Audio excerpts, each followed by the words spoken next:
सतगुरु साथ संगत जी प्यार से बोलना। सतगुरु माता सुदीक्षा सविंदर देव जी महाराज की जय।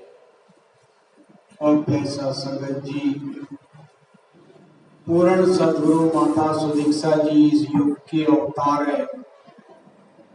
और ये ज्ञान साथ संगत जी केवल अवतार के अलावा कोई नहीं प्रकट कर सकता। जैसे भगवान राम जी अपने समय के अवतार के परमात्मा राम रूप में प्रकट हुआ, कभी कृष्ण रूप में, कभी नानक रूप में। तो ये परमात्मा सकाल रूप में साथ संगत जी प्रकट होके अपना ज्ञान संसार में बांटता है हर युग में। और जिसको भी ज्ञान हुआ साथ संगत सब साथ संगत प्यार भाईचारे की डोर में बंध के उन्होंने अपना जीवन का आनंद लिया और अपना जीवन साथ संगत सफल कर गए। ताऊ महापुरुषों, आज हमारे को भी मौका मिला है। और जैसे अभी हम सुन भी रहे थे संगत के अंदर कि ये परमात्मा पहले भी हमारे अंग था, लेकिन हमें इसकी पहचान नहीं थी। पढ़ते थे, सुनते थे, लेकिन समझ नहीं थी कि सब जगह कैसे है, अविनाशी कैसे है। अब हमें हमारे सवाल का जवाब मिल गया जब गुरु ने दो तली का इशारा देके निरंकार के साथ जोड़ा, तब हमें पता चल गया ये निराकार आगे पीछे दाएं बाएं सब जगह है और जलता भी नहीं, कटता भी नहीं, बदलता भी नहीं। अब ग्रंथ में जिसके बारे में चर्चा है उसकी हमें पहचान हो गई, इसका हमें ज्ञान दे दिया, गुरु ने विश्वास दे दिया। अब प्यारी साध संगत जी भक्ति शुरू होती है।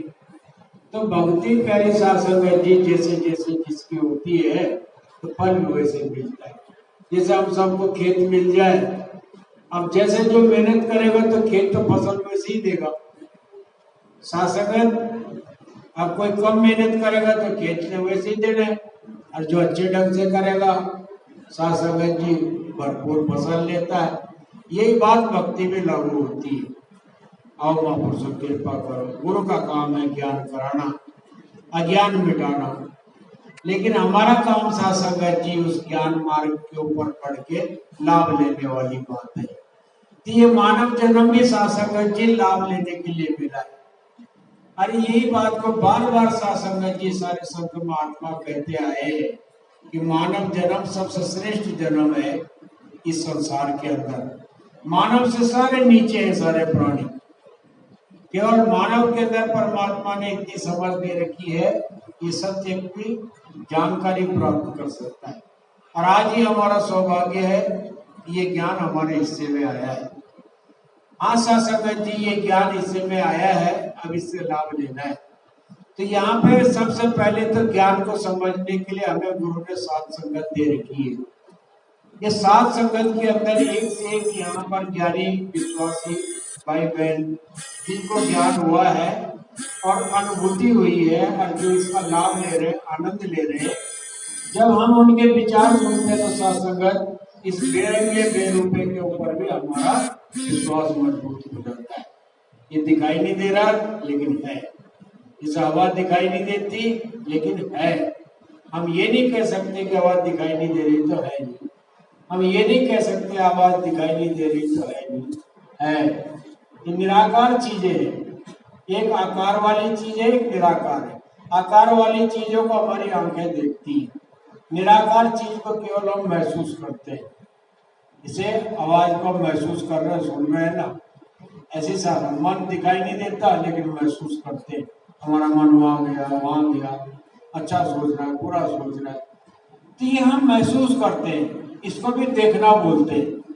तो आज गुरु ने हमें ज्ञान दृष्टि दी है परमात्मा को देखने की। अभी जो दो तली का इशारा देके हमें ज्ञान करा दिया इसका, अब ये परमात्मा सर्वत्र है। लेकिन इस परमात्मा से ज्ञान का लाभ वही लेता है जो ये माने कि ये परमात्मा मुझे हर जगह देख रहा है, मेरे सारे कर्म इसकी मौजूदगी में हो रहे हैं, और मेरे को वो काम नहीं करना है जिससे ये नाराज हो जाए और मेरे को सजा मिले। उन काम को करने से बचना है जिससे ये नाराज हो जाए। सत्संगत और मत करो। भक्ति में सत्संग एक जैसे गुण होता है, गुण गेहूं को खा जाता है अंदर ही अंदर से और बाहर से साबुत दिखाई देता है। ऐसे ही भक्ति को भी साथ संगत जी अभिमान, घमंड, अहंकार, ये ऐसी चीजें, ऐसे गुण हैं जो साथ संगत चाहे इंसान कितने ही सेवा सिमरन सत्संग करे, लेकिन जिसने ये घमंड, अहंकार और अकड़ नहीं छोड़ी, तो साथ संगत जी ये वो गुण है जो हमारी भक्ति के पौधे को आगे नहीं बढ़ने देते। तो साथ संगत इसके लिए बोले सावधानी बरतनी होती है, थोड़ा चेतनता बरतनी होती है, अपने मन में झांकना होता है कि मेरे मन के अंदर कोई ऐसी बुराई तो नहीं आ गई, क्योंकि ज्ञान की नजर गुरु ने हमें इसीलिए दी कि अपने कमियों को देखो। सबसे ज्यादा नुकसान हमें हमारी कमियां पहुंचाती है। अगर दूसरे में कमी है तो वो उसको नुकसान पहुंचाएगी, लेकिन हमें हमारी कमी नुकसान पहुंचाती है। तो सदगुरु ने मौका दिया है इन कमियों को देख के बाहर निकालना है। लेकिन अगर गुरु ने जो हमें नजर दी है, हम दूसरे की कमियां पकड़ते रहेंगे तो हमारे जीवन में फिर कमियों का ढेर लग जाता है। फिर हमें सत्य को इकट्ठा करने का, आशीर्वाद इकट्ठा करने का समय तो हमने इन बातों में निकाल दिया तो लाभ नहीं मिलता। तो आओ संत कृपा करो, समय समय पे सदगुरु हमारा साथ संगत ज्ञान देके ये समझ, जो ज्ञान को समझने के लिए वाणी दे रखी है, ये हरदेव वाणी है, अवतार वाणी है, भागवत गीता, रामचरित्र मानस, सब में संत महात्माओं के विचारों से भरे पड़े हुए हैं। और ज्ञान सबका एक ही है, निराकार। अब ये निराकार का ज्ञान की चर्चा सब ग्रंथों में है। आज बाबा जी साथ संगत हमारे को सावधान कर रहे हैं कि भाई भक्ति पथ के ऊपर आगे बढ़ रहे हो तो ये भक्ति पथ ठंडक देता है, सुकून देता है, एक किस्म से जीवन में आनंद देता है। साथ संगत हम जितने भी कार्य कर रहे हैं हम आनंद लेने के लिए करते हैं, चाहे पढ़ाई लिखाई है, नौकरी करना, धन कमाना या कोई और कार्य करना, उस सब के पीछे हमारा एक ही उद्देश्य होता है कि हमें शांति मिले, सुकून मिले, आराम मिले, किसी प्रकार दिक्कत ना हो, मन में परेशानी ना हो, हमारा जीवन सुखमय ढंग व्यतीत हो। ये तो शासन हर कोई चाहता है और इसमें कोई बुराई भी नहीं है। लेकिन शासन बोलेंगे इन सब चीज को पाने के लिए केवल एक ही तरीका है। वो तरीका क्या है? शासन जी सुख को चाहो सदा तो शरण राम की ले। अगर हमेशा सुखी होना है तो राम की शरण ले। ये नहीं कहा कि जिस सुख को चाहो सदा तो शरण धन की लो, या शरण रिश्तेदारों की लो, या शरण दोस्तों की लो, नहीं, शरण राम की लो। क्योंकि संसार की जितनी भी चीजें सत्संगत जी आज हमारे साथ में कल को बदल जाती, हर चीज बदल रही, इसलिए इनका भरोसा नहीं किया जा सकता। कौन सी चीज कब बदल जाए? आज का दोस्त, कोई बात बुरी लगी वो कल का दुश्मन बन जाता है, भाई भाई में किसी बात के ऊपर दरार पड़ जाती है। तो ये चीजें सत्संगत बोलेंगे कि ये संसार की चीजें ये बदलती रहती है, ये भरोसा करने लायक नहीं है। हाँ, अगर प्रभु की कृपा है तो ये चीजें भी हमारा साथ देती है, लेकिन अगर प्रभु की कृपा नहीं तो हमारा शरीर भी हमारा साथ नहीं देता। ये भी इतना पीड़ा देता है सत्संगत जी कि जीना मुश्किल हो जाता है, सांस लेना मुश्किल हो जाता है। यहाँ तक होता है कि बोले कि कब देह छूटे, लेकिन ये हमारे भी हाथ में नहीं है।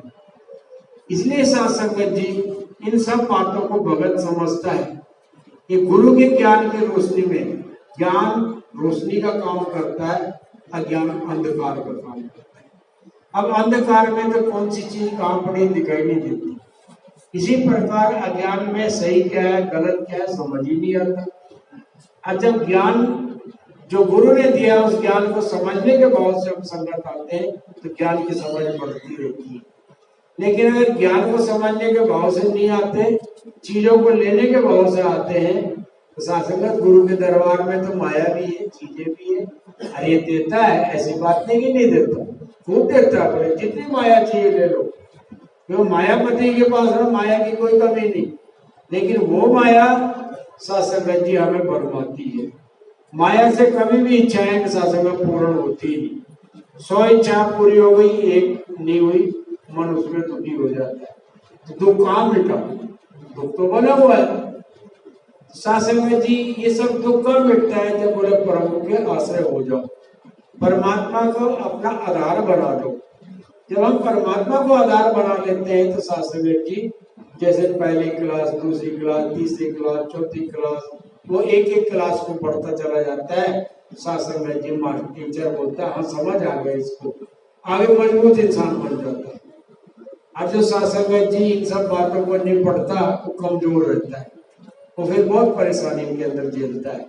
कहो साथ संगत कृपा करो, ये काम देनो साथ संगत भी हमें इसीलिए मिली है कि यहाँ पर हमारे को भजन और प्रवचन के माध्यम से बहुत सारी बातें सुनने को मिलती हैं और उनके ऊपर अगर हम विचार करें तो साथ संगत जी ये मतलब एक से एक हीरे मोती से भी ज्यादा कीमती है, क्योंकि ये हमारे भ्रमों को मिटाते हैं और मन के अंदर एक ताजगी देते हैं, मजबूती देते हैं। तो यहाँ पर साथ संगत ये जो ब्रह्म ज्ञान संसार में सबसे ऊंचा ज्ञान माना गया है। ज्ञान संसार में बहुत सारे हैं, डॉक्टरी ज्ञान है, इंजीनियरिंग ज्ञान है, वकालत का ज्ञान है। तो ये सब ज्ञान हमें लाभ देते हैं, क्योंकि इन ज्ञान के द्वारा हम साथ संगत जी अपनी जीविका साथ संगत अर्जित करते हैं, धन कमाते हैं, शरीर का गुजर बसर उस धन से चलता है। लेकिन साथ संगत इस शरीर के अंदर एक आत्मा परमात्मा की अंश है जो साथ संगत जी ब्रह्म ज्ञान से इसका कल्याण होता है। अगर आत्मा की शरीर की तो यात्रा जन्म से मृत्यु तक है, लेकिन आत्मा की यात्रा अनंत काल से चली आ रही है और ये तब तक चलती रहती जब तक इसको अपने मूल का ज्ञान न हो। आज गुरु ने हमारे मूल का ज्ञान करा दिया, आत्मा का मूल परमात्मा है। अब ये साथ संगत आत्मा को अपना ठिकाना मिल जाता है तो साथ संगत आत्मा चैन में आ जाती है। जैसे हम सारे संसार में घूम के आ जाए अच्छी से अच्छी जगह, लेकिन अगर वहां आराम तो नहीं मिलेगा। कब लगेगा, कब घर जाए, कब आराम कहाँ मिलेगा, घर में। अरे कहावत भी है, जो सुख छज्जू पे चौबारे वो भूलक न पुकारे, यानी जो अपने घर के अंदर आराम मिलता है वो कहीं नहीं मिलता। तो ये घर तो शरीर का घर है जो हमारे संसार के लिए बना हुआ है। आत्मा ने शरीर छोड़ा, उस घर से भी निकाल दिया जाता है, लेकिन एक आत्मा का घर है जहाँ से मैं कोई नहीं निकाल सकता। तो जब आत्मा को अपना घर मिल जाता है तो घर मिलने के बाद घर का विश्वास होना बहुत जरूरी है, क्योंकि जब तक विश्वास नहीं तब तक मन के अंदर चैन नहीं आता। सारा खेल विश्वास का है।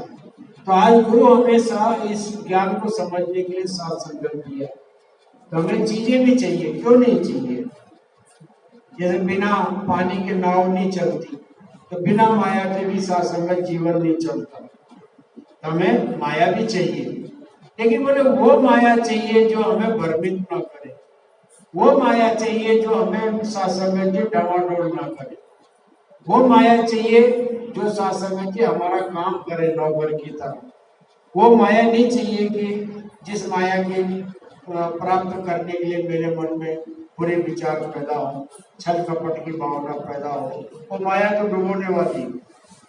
आजकल लोग छल कपट कमा करके भी बहुत सारा माया इकट्ठी कर लेते हैं, लेकिन वो माया क्या होती है, वो उसको डुबोती है, मन मैला कर देती है, मानव जन्म बेकार हो जाता है।